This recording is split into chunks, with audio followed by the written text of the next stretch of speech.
ubumwe bw'abera Ministries, amavuta akandagira amateka, ubuzima bugahinduka. Mu iyerekwa ry'umushumba Rivera Ntambabazi Jean Baptista, ubwo yasengaga Imana yamuhishuriye abantu benshi batsikamiwe n'amateka mabi, imuha amavuta ngo genda uyasuke kuri bariya, ubuzima buhinduke. Amavuta akandagira amateka, ubuzima bugahinduka.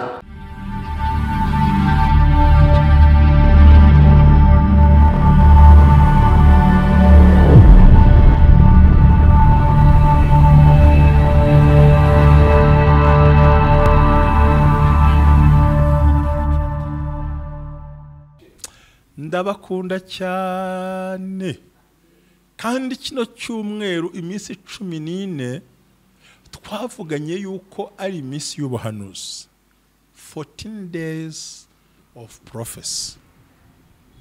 Aha amavuta agiye guhonyora, agasyonyora, karibata, agasiribanga, agahanantura, agahurutura, akavuruguta, akanaga, akajugunya, agatiyo, agatwikira, ubuzima bwe bukagaragara.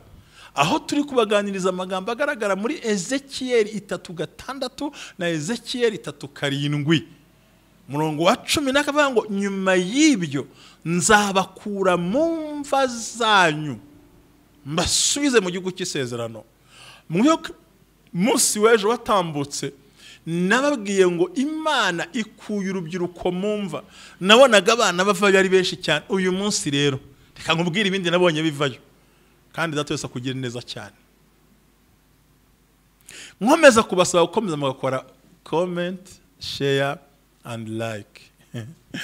Ikindi gikurikiraho mwiyandikisha, turabakunda cyane.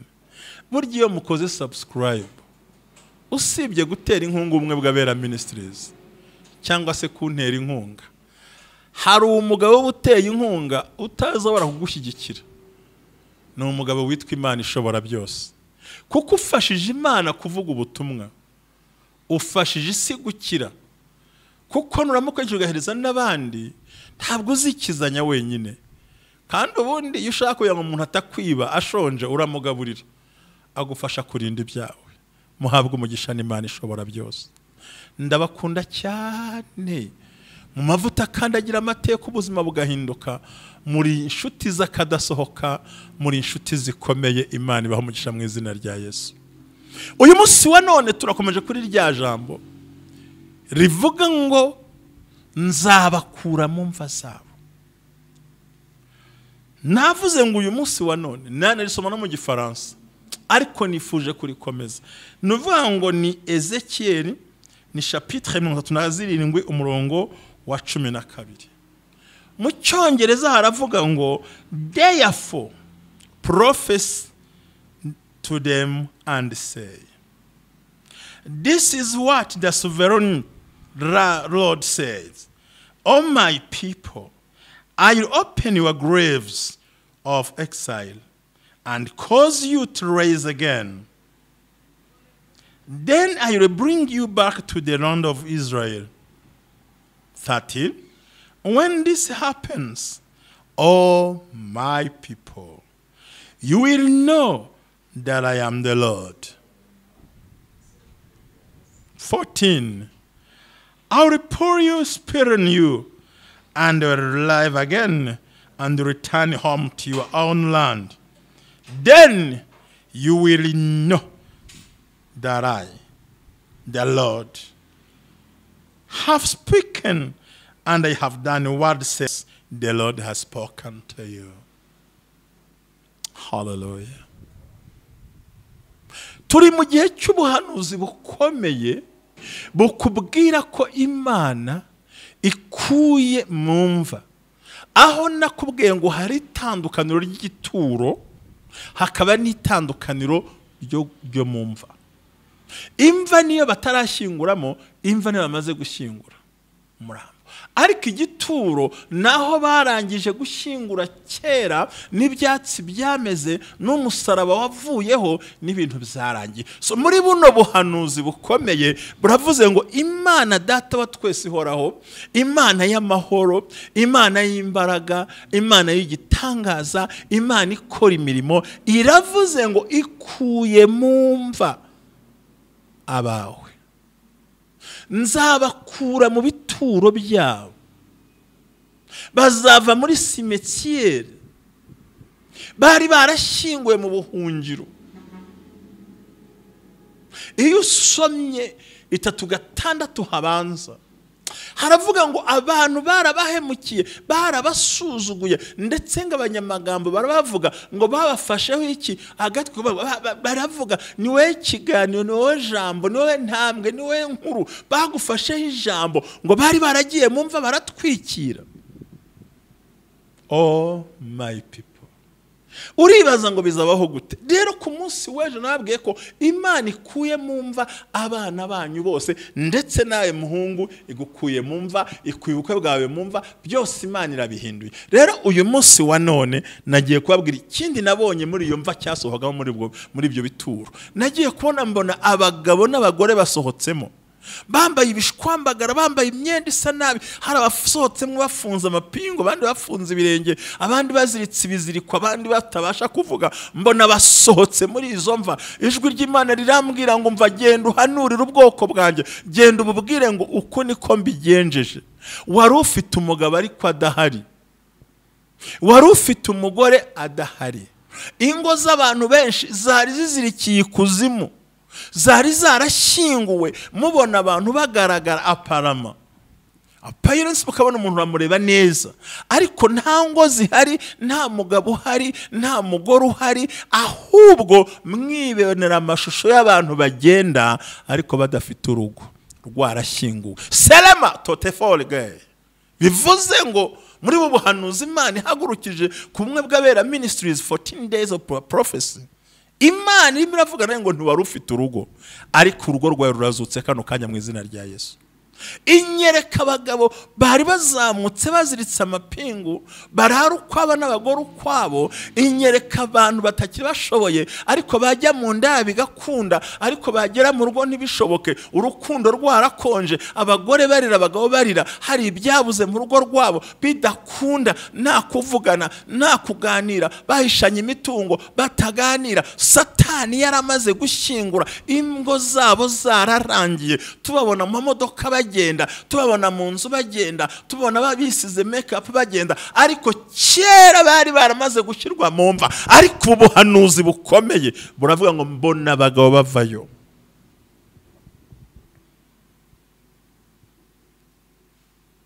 Kandi niko warumerewe. Gusa iki si igihe cyo kurira. Don't cry again. Don't cry again. This is your time to raise up and shine. Wibazaga impamvu terura ikiganiro umugabo akavuga nabi, terura ikiganiro umugore akavuga nabi, mitungo utazi aho iherereye, bashaka kurya ibyawe byawe utashobora kubibona, rukundo rwarabuze. Burya hari n'abantu batapfakaye kuko cyari igihe cyo gupfakara, ahubwo Satani yamaze no gushyingura, anashyingura igikundiro ku bantu. Umunsi bashyinguyeho umugabo ni nawo umunsi bashyinguyeho igikundiro cyawo. N'umugabo uje wese akubonamo kuryamana nawe, nta kubonamo ikindi kintu. Ndetse ikimenyetso cya mbere nkwereka nuko n'abagukunda bose batakubona nk'umuntu wagira ikindi kintu, bakabonamo icyo wifuza.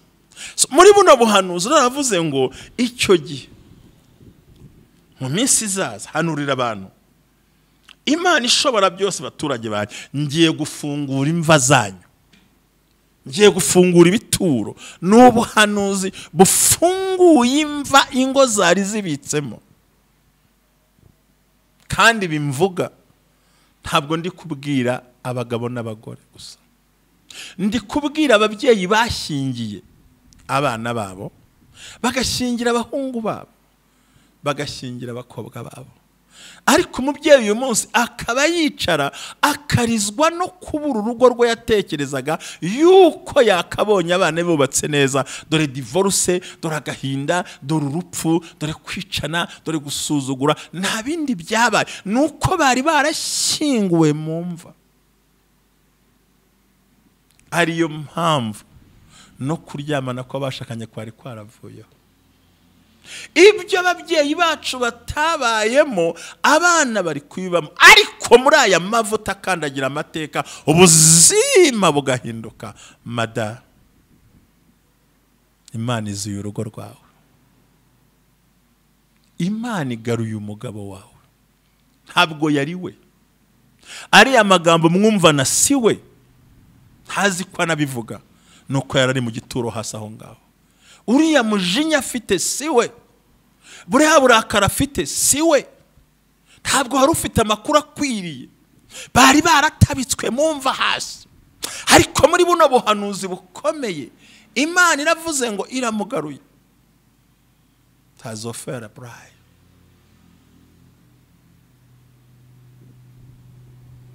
Ntabwo uyu mutima mubi mukora fiyansa y'isuku byari bimeze, aza kugusaba suko yari ameze. Yari umugabo w'intangarugero, ariko aragenda urabireba kugera ubwo yagiye ntiwabibona. Aravuga nabi, ntuzi igihe atahira, ntiyakubwira hagiye, ntimwaganira, ntimwavugana. Abana ntibamuzi, ni ukuvuga nabi, nuvuga ngo ubyuka agenda, aryama ubyutse, azugiye, ntashaka umwanya ngo muganire. Niyo mpamvu yabiteye. Ariko pezonde froben in the lace suspend fire, bari barashyizwe mu mva ari bazima, wagira ngo ufite umugabo kumbi si we. Ni nayo mpamvu no mu buriri ntago yari umugabo, no mu bitekerezo ntiyari umugabo, no mu bikorwa ntiyari umugabo. Kandi hanze bamuzi nk'inyangamugayo, ariko we hari ibyo wabanaga nabyo ukabasha kurura gaturi kukarira. So rero Imana yo mw'ijuru iravuze ngo mbakuye mu mva. Ikintu nabonye abagabo n'abagore basohoka mu mva zabo bari bicayemo. Uwapfuye se yakubaka urugo mu buriri? Niyo mpamvu nyine yari yarapfuye, nta by'umugabo byari bihari, nta gahunda, nta byari bihari. Mu gihe umwifuza nibwo abagiye, arinjira ugasohoka, mwanagira ngo mutangiye gutekereza, akabaciyeho ugasigara mu kirere, kuko hari yari yaragiye. Ariko mu mavuta akandagira amateka, nizere ko byo mvuze singira uwo nkomeretsa, ibyo mvuze nawe urabizi. None se reba inzangano ziriho, reba ubugome buherereyeho. Nta gitekerezo umugabo yaguha, nta gitekerezo mwaganira, n'ibyo akubwira n'ibyo abwiwe n'iwabo, n'ibyo agiye gutekereza abikuye ahandi hantu. Urumva koko ufite ubuzima nyabwo bwaguhesha kumva unezerewe kandi ukumva uratabaye mu buryo bukwiriye. Nabonye rero muri ibyo bituro mbona hazamutse nk'abagabo beza n'abasore beza. Abagabo mvuga hari nk'abasore bari bakwiriye ingo nziza, ariko bari baragiye muri izo mva baratwikira. Ugize imyaka 40, ubwo se uri umusore, uri umwana se, uri umugabo se, uri iki? Imyaka 40 ngo baza akabazo usubize. Ujya mu bagabo, ujya mu basore, ujya mu mpinja, bavuga ubwo se uhamagabo hagenda nde? Ntabwo wumva mu byeyi ko wapfushije uhagaze. Ntiwagombye kuba uteruye akuzukuru. Mbona muri izo mva zisadutse, mbona muri ibyo bituro binini, mbona havuye nk'abasore bakuru, mbona havuye nk'abagabo bakuru. Ijwi rirambwira ngo ingo zari zarasenyutse, ndazubatse. Imitima y'abantu Satani yari yayitwaye, ariko ndayigaruye mu gihugu cyabo. Ntibyatinze mbona hazamutsemo n'abagore bari baragiye. Umugabo wahora gurara buri munsi uvuga ngo urababaye, ukibaza icyo umugore yari yarabaye, nta kindi nuko bari mu buhungiro. Satani yatwaye imitima y'abagore, abagore banga urugo, abagore banga abagabo, abagore banga abana, abandi barashyingura. Ariko nta kindi cyabiteye, harimo n'ubwicanyi bwari bwarabaye na mbere. Maze abagore mbona bavuyeyo, ijwi rirambwira ngo imitima y'abagore imwe yari yarashinguwe kera, iri mu mva yaratwikiriwe. Niyo mpamvu nta rukundo bafite, kandi umvaga ari ibyihebe. Umuntu yumva yabana wenyine baganira. Iri jwi rirambwira ngo mbwirira abantu banjye ngo dore ngiye kubakura mu mva zabo. Bagiye kuva mu bituro ubuturo bari baryamyemo kugira ngo bongere bazuke. Mbona abagore beza barazamutse, mbona abagore baciritse barazamutse, mbona abakomeye barazamutse. Ikintu cyantunguye, nabonaga ari n'abava mu mva bagahita binjira mu mamodoka meza ahenze, mbona abandi batega amatike y'indege, mbona abandi bagafase Imana bagira gutati mva. Imana irambwira ngo birirwa mu modoka nziza, barara mu buryo bwiza, baba ahantu heza, ariko imitima yabo yari yarashyinguwe ikuzimu. Niyo mpamvu nta buryohe bw'ubuzima bwari buhari. Nuvuga ngo ingo nyinshi z'abantu zari zarashyinguwe kubera karande, kubera imivumo, kubera imiryango mibi, kubera aho washatse, kubera aho washatswe, kubera uwo mwashakanye, kubera uwo mwabanaga. Ibyo byose byari byarashyinguwe, biratwikirwa, bijya mu mwobo hasi. Ariyo mpamvu bitakundaga. Ariko muri aya mavuta akandagira amateka, ijwi rirambwira ngo ngiye kubakura mu mva zanyu. Ngira ijambo ryo kunezerwa. Mubyeyi washyingiye umwana ukabona urugo rwanze, nagira ngo uhaguruka aho uri ushimira Imana ko Imana yubatse urugo rw'abana bawe. Mugabo, umugore wari warabuze umugabo ukabona umugabo ntumubona, haguruka ushima Imana kuko Imana imukuye mu mva. Byari ibitekerezo byashyinguwe mu mva, kumufite guba wari umufite. Mugore nawe, mugabo nawe wari ufite amarira, umugore utakubaha, umugore utagukunda, umugore mutavugana, umugore uguca inyuma, umugore wagusuzuguye, umugore wagiye ntacyo utamuhaye, ntacyo utakoze, urataha ntuvuga, nta jambo ugira. Kumbi ntabwo ari we, physically arahari, ariko umutima n'ibitekerezo byari byarashyinguwe mu mva. Muri 7 days of prophecy na 14 days of prophecy, Imana ivuganye nawe ngo imugukuriye muri ibyo bitekerezo bipfuye. Wamuhaga amafaranga ntumenye hanyuze, yakwangiraga umuryango, ntiyakundaga ko mugendana, yumvaga yicuza impamvu yagushatse. Kubera iki? Satani yafashe imitekerereze y'abantu, afata ubwenge bw'abantu, afata imikorere y'abantu, aragenda bitabika mu mva hasi, arangije aratwikira. Bagenda mu modoka, imitima yarashyinguwe. Bagenda mu ndege, imitima yarashyinguwe. Bahembwa menshi, imitima yarashyinguwe. Nuvuga ngo Satani yaramaze kugota urugo rwanyu. Ingo nyinshi buriya nubwo mubona zigenda, nubwo baparitse amamodoka, batuye muri etaje, bamamaza akomeye, bamaze y'ubukene, utinye ko ibiri mu batunze menshi byanageza no mu batunze ubusa. Ushimye ko no mu batunze ubusa byaramanutse bagera no kubatindi batagira icyo kurya. Kuko urwangano ruragwiriye, abantu ntibabana nko gukundana, no gucana inyuma, no gusuzugurana, no kubwirana nabi, nta rukundo. Atari yindi mpamvu nuko bari barashyinguwe mu mva. Ijambo ryatubwiye ngo nyuma y'ibyo nzabakura mu mva zabo, nzabakura mu buhungiro. Imitima yari yarahunze, amafaranga yarahunze, ubuzima bwarahunze, urukundo rwarahunze, bari bari mu mva barafunzwe burundu, umuntu atabasha kugaragara. Ariko Katonda w'amanyi, Imana y'amahoro irambwira ikintu gikomeye ngo ingo z'abantu izikuye ikuzimu. Urukundo rwaratambwe, ubuzima bwaragiye, imibereho yaragiye, nta munezero, nta mavuta, nta mafaranga, nta bushobozi, n'ibintu byari byarazambye, nta rukundo. Mwageze muri Amerika biranga, mujya muri Canada biranga, mujya i Burayi biranga. Abatuye i Burayi muzi ukuntu byakugendekeye, uwo mwajyanye uko byaje kumera. Ibukane muri Australia, muri Afrika nuko ntibyoroshye. Ubukwe burakorwa mu kwezi, ubundi divorce ikaboneka. Abandi babuze uko batandukana kubera ko amadini arimo atabemerera gutandukana. Abandi barimo bararira ku manywa nijoro, ibintu byabakomeranye. Abandi babuze icyerekezo, babuze uburyo. Bivuze ngo hari ingorane zikomeye cyane kandi zirenze urwego rwa muntu. Hari ibikomeye birenze uko umuntu atekereza, hari agahinda karenze uko umuntu yabona. Ariko ibyo byose Data wa twese, Umwami w'amahoro kandi Imana ishobora byose, irimo irambwira ikintu gikomeye. Iravuze ngo nzabakura mu mva zabo. Bari bari mu mva, nshuti yanjye, washaka gupfumbata, baze kurana n'umuntu mu buriri ariko ntagire uwegera undi, kuko mwese umuntu yapfumbatana n'uwapfuye. Biravuze amagambo ni mu buryo bw'umwuka. Abantu bari baramaze kugenda kera, nubwo tubareba, nubwo tubabona. Inzoga banywa ntiwazishobora, arasinda akamara iminsi mu kabari, agaruka ari uko yamaze, ukibwira ngo umugabo yarakunaniye. Ntabwo ari we, intumbi uwapfuye akoreshwa icyo bashaka, ntakora icyo ashaka. Ariko muhumure, nimuhumure. Ubu ni ubuhanuzi bw'ihumure bugusaba gusa kumenya kondisiyo.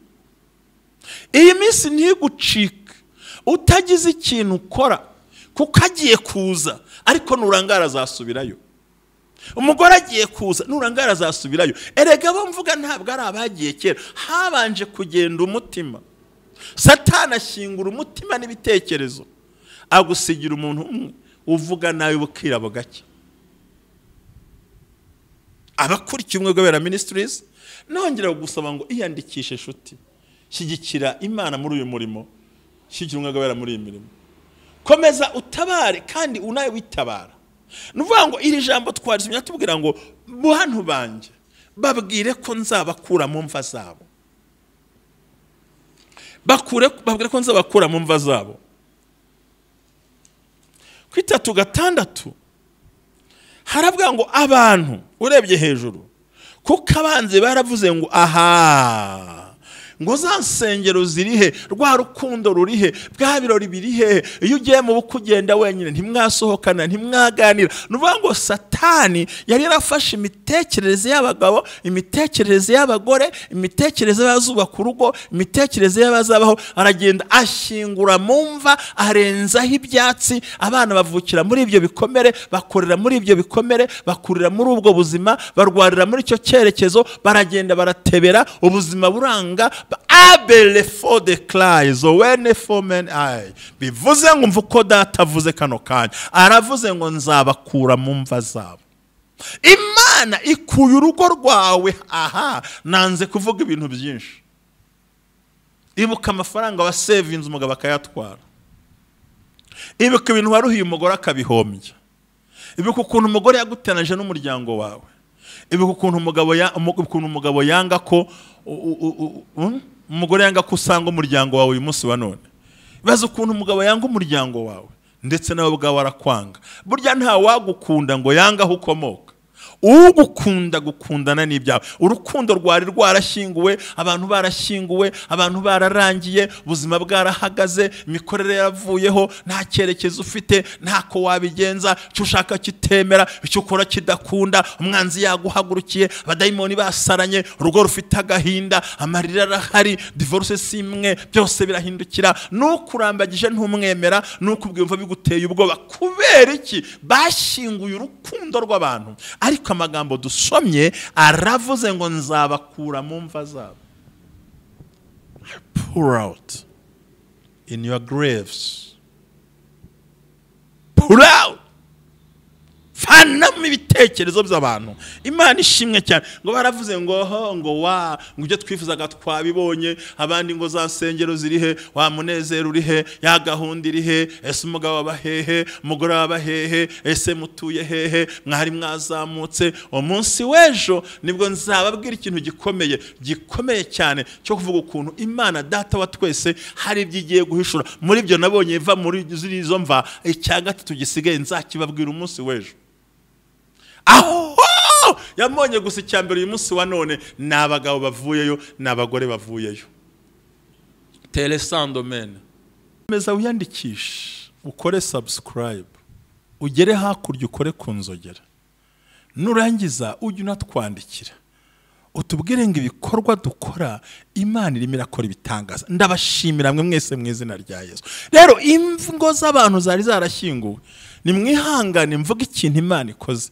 Madamu warirega ku buriri bwawe, mugabo warirega ku buriri bwawe, Imana iravuze ngo ikuye uburiri bwawe mu mva bwari bwarashyinguwe. Hahandi umugabo yajyaga gukora igikorwa cy'urugo nabubatse, aho kugira ngo umugabo abikore atekereze ko bari kumwe, ahubwo akaba atekereza undi muntu bigeze gukora icyo gikorwa, kandi uwo muntu ntabari kumbi nubwo muryamanye muri gukora urukundo, ariko arimo arasambana nk'umudayimoni nawe ntubizi. Kimwe nuko hari abagore nabo uyu munsi wa none urukundo rwashyingwe, atangira gukora urukundo n'umugabo, ariko gutekereza umugabo bari kumwe akaba atekereza undi muntu hirya iyo ngiyo. Ariyo mpamvu ingo z'abantu nyinshi zanashyinguwe, abandi apeti yashize, ubushake bwarangiye, nta kintu kimubwiye, mutaryama mwaryama ntacyo bibabwiye, nta rukundo, nta muwe. Niyo muhuye muba mumeze nk'abantu bagira ngo ntibanaziranye, ntibanavugana, nta jambo, nta gusangira, nta guhunga. umwe ni ku giti cye nta rukundo. Nabonaga ingo zari zaramaze gutabikwa ikuzimu, ariko ijwi ry'Imana rivuga ngo dore mbakuyemo. Uzirikane ko muri izo ngo zari zarashyinguwe abantu bakunda gutekereza aho bigeze kwana urukundo kera, icyo bita aba ex. Ukabona kuri aho warasezeranye ivangamutungo cyangwa ivanguramutungo cyangwa ivangamutungo muhahano ngiro byinshi bavanga, ariko abantu bananiwe kuvanga ibitekerezo, umwamano ukunda azamuka. Satani yashyinguye imitekerereze y'abubatsi ngo ku buryo umugabo yamanuka umugore abazamuka, umugore yamanuka umugabo abazamuka, ngo nta kwicara ngo baganire, iterambere ryarafunzwe, nta gushyira hamwe, urugo rwari rukomeye. Ariko icyo nenda kukubwira uyu munsi, ntabwo yari umugabo wawe, ntabwo yari umugore wawe, ntabwo ahubwo Satani n'abadayimoni bishingiye kuri karande, imivumo, inyatsi n'akavuyo byari byarinjira urugo rw'abantu bitewe n'imihango n'imigenzo babayemo, bityo bibashyira mu kaga ko gutuma baba mumva batwikiriye. Wabanaga n'uwapfuye ntuwari ubizi, ariko muri aya mavuta kandagira amateka, muri buno buzima bugaragara, aho Imana yawe n'Imana yanjye. Oh haleluya, haleluya. Nejejwe n'Imana mu mutima wanjye yuko izo ngizigaruye, irakuzuriye urugo, ikuzuriye umugabo, ikuzuriye urukundo rw'umugabo wari waramuzinutswe, ariko ntibizongera. Umva gutakimushaka mu rugo, ariko kubera impamvu niki, n'ubundi ntiwabana n'uwapfuye, ntiwabana n'intumbi ngo bishoboke, ntiwabana n'urara mwirimbi ngo bishoboke. Ntabwo wari ubizi, ntiwari uzi impamvu urwango rwakujeho mada, numva nko wa mugabo we avugagana n'amagambo wari wararwaye. Ariko muri aya mavuta akomeye, muri izi mbaraga zikomeye, umwuka wera Imana avuga ngo nzabakura muri izo mva, ikuriye mu rugo rwawe, ikuriye umugabo n'umugore wawe, ibakuyemo kandi uguwe neza kandi urataba, kuko Imana igenda kari kuri bitanga dasanzwe. Amavuta y'Imana barakurumwe n'Imana, ni ukuri nkubwiza ukuri, Imana igiye guhagurukana kandi gutabara. Habwa umugisha n'Imana, wigira ubwoba, witinya, wicogora, hagarara muri aya mavuta, kuko Imana ikuye mu urwo rugo.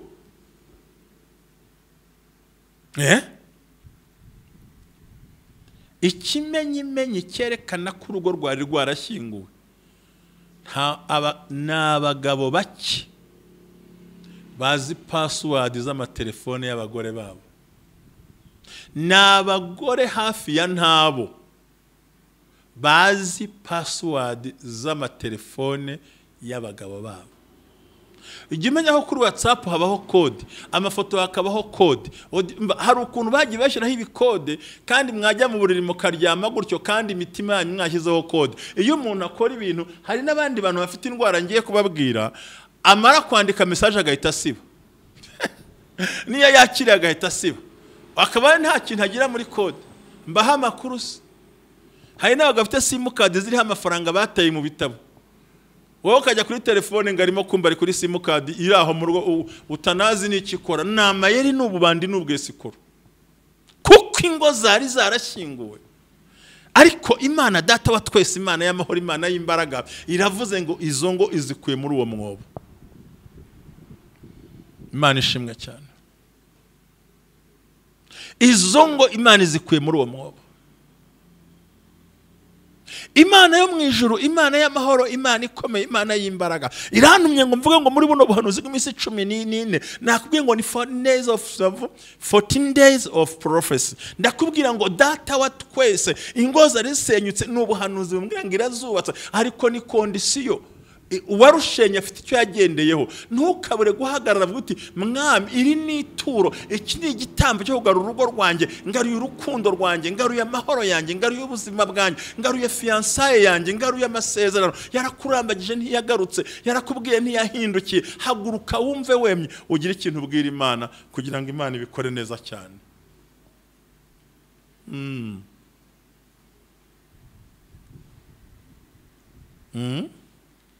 Haguruka wumve ko Imana ibikoze kandi ugubwe neza.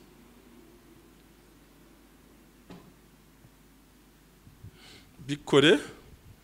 Biravuze ngo mu bintu bya mbere ukwiye gutekereza nk'umukozi w'Imana kandi umuntu usenga Imana, umuntu wegera Imana, nuvuga ngo muri aya masengesho cyangwa muri buryo bukomeye, nuko Imana igukuriye urukundo rwawe bari bararutabye. Niyo mpamvu rero azinutswe umugabo, kumva ntumushaka, kumva ntumukeneye, yakwinjira ukumva wasohoka, yavuga ukumva wagenda, wari ufite kandi ukumva ntumwanga, ukumva urwango gusa ruje ari uko kugeza iruhande, wamukumbura ukumva uramutekereza, ariko yapfa kugera imbere gusa ukumva ntukimukeneye.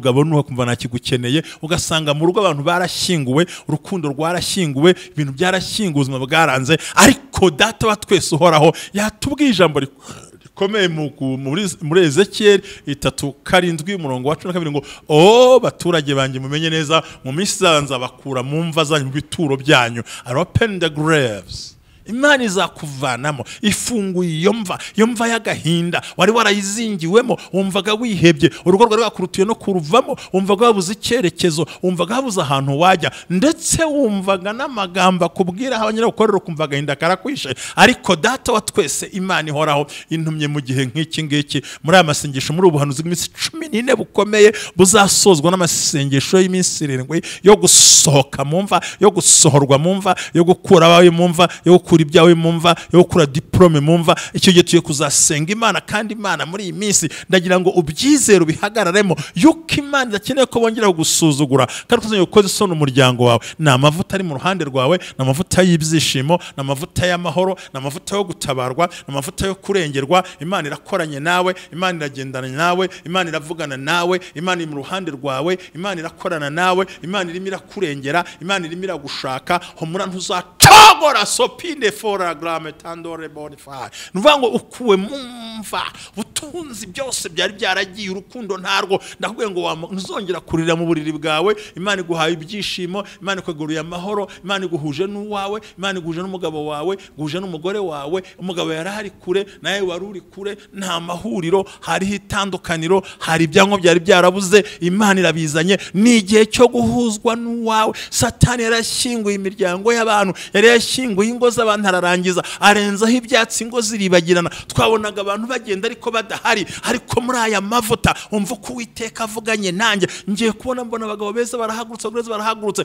ijwi rirambwira ngo mbakuye mumva, ingo zabo ndazubatse kandi zirakomeye. Uramenye niba ushaka urugo rugaruka, ukaba ushaka umugabo agaruka, ukaba ushaka umugore agaruka, ukaba ushaka urukundo rugaruka, ukaba ushaka ubuzima bugaruka, ntukabure gutanga ituro ry'ishimwe n'igitambo. Uvuga ngo mwami urakoze kumpanaguye amarira, ngiye kwakira ibyanjye, ngiye kuri receiving. Mu kintu cyatumye Aburahamu Imana imukunda, yatanze igitambo cy'uwitwa Isaka, bakita ngo ni igitambo cyo kwiteganyiriza. Uwo munsi yabikoze nibwo Imana yamuhaye amasezerano, mubwira ko izabigenza. Rero nshuti yanjye, ingo zari zarashyinguwe, niyo mpamvu nta rukundo, nta buzima, nta cyerekezo mu miryango. So bukora kwanganya kubukara kwanga, warahashatse ntibagukunda, baramukazi bawe barakwanga, abandi barakurwanya, warahaguzura amahoro, wa mugabo buzi icyerekezo, watangiye urugo rukize, uyu munsi mwarakennye, mwasubiye inyuma, agahinda karazamutse, nibyo mutunze murabiryaniramo. Nubwo mwavuye muri Afrika ariko mwageze kure, n'ubu ntimubanye amahoro, agahinda karagusuye. Ariko iri jambo ry'Imana rigaragara mu gitabo cy'umuhanuzi Ezekiyeli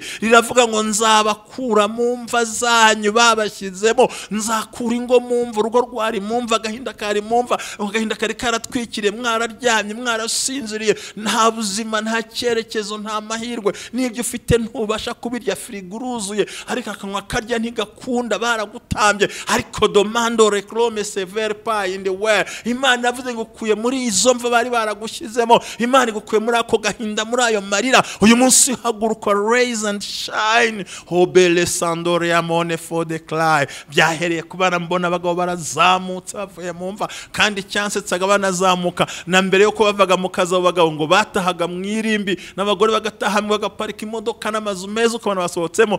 Imana irambwira ngo dore imitima yabo ntihari yarishyinguye, bararaga mu mazu yabo, ariko imitima n'ingo zaramaze kugikuzimu Satani. Ariko Imana irazigaruye, bagufunguriye umugabo, Imana iratabaye. Ndagira ngo uhagararane nanjye kandi wizere buno buhanuzi, ubukomereremo, kuko Imana ibanye nawe amahoro. Haleluya. Yemwe abubatse ingo neza, nimusengera abandi, ariko nizo mwabonaga zubatse buriya zari zarahiye byararangiye, ariko Imana irabikoze, Imana iratabaye, Imana irarengeye. Reka ngo muhabwe umugisha n'Imana, kandi Imana ibagirire neza.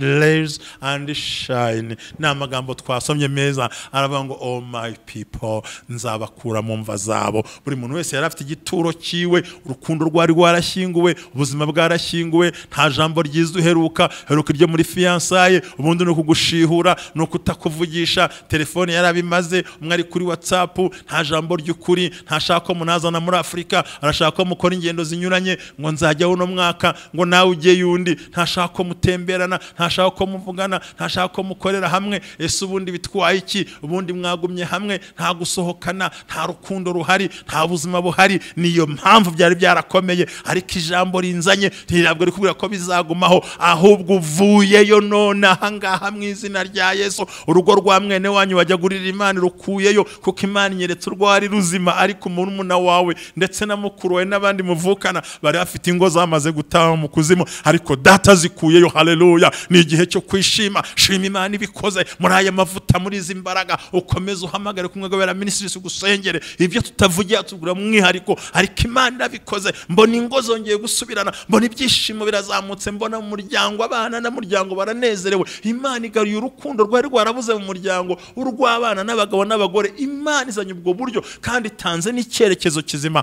byose birahindutse. Hagarara muri aya mavuta, ndahari kuyo ngusengera Imana, nirukana izo ndwara zose cyabuzaga ubushake nacyo kiravuyeho, kuko Imana igaruye rwa rukundo. Shalom shalom, ndabakunda muri abantu beza b'Imana. Reka mabwire ngo iyo maze gukomera avuga ngo todalaba mashiya, bisobanura mu gihe uravuga ngo urakoze Nyagasani, urakoze Mesiya. Umugambi Imana ubazeho cyane, umugambi Imana ubatabare kandi mugubwe neza. Buriya iyo mvugira ijambo mbangira nkubwire ngo n'ubuhanuzi bw'iminsi 14 burimo buzamuka, aho tugeze urimo urahareba. Tugeze ku munsi wa 6, aho bivuze ko Imana iri kumwe nawe. Imva zari zaratwikiriye inkundo z'abantu, ariko data arabikemuye. Muhabwe umugisha n'Imana, mukomeze muhabwe kumwe gabera ministries. Kandi wifuza kumva ijambo rya buri munsi, ca mu gikaro nyandikire, maze dukomeze umurongo mwiza. Shalom shalom, n'ibyishimo. Amina. Ubumwe bw'abera ministries, amavuta akandagira amateka, ubuzima bugahinduka. Mwiyerekwa ry'umushumba Rivera Ntambabazi Jean Baptiste, ubwo yasengaga Imana yamuhishuriye abantu benshi batsikamiye n'amateka mabi, imuha amavuta ngo genda uyasuke kuri bariya, ubuzima buhinduke. Amavuta akandagira amateka, ubuzima bugahinduka. Amavuta akandagira amateka, utera umuhati mu rubibi, amateka nayo agashyiraho imbago. Gubyara umwana wamubyarira mu mateka ukamita mbarimo mbaye. Mfite amateka yo kubumba amategura, mbumbira umudugudu tutuyemo. Amateka urayazira kandi nta kintu utakoze. Amateka arakanyagwa. Bambaza ngo ari kubundi ukora iki? Ndi umunamba. Amavuta akandagira amateka, nshaka kumva amateka. N'ibintu umuntu yamenye. Amavuta akuraho amateka twanyuzemo. Ndafashijwe we!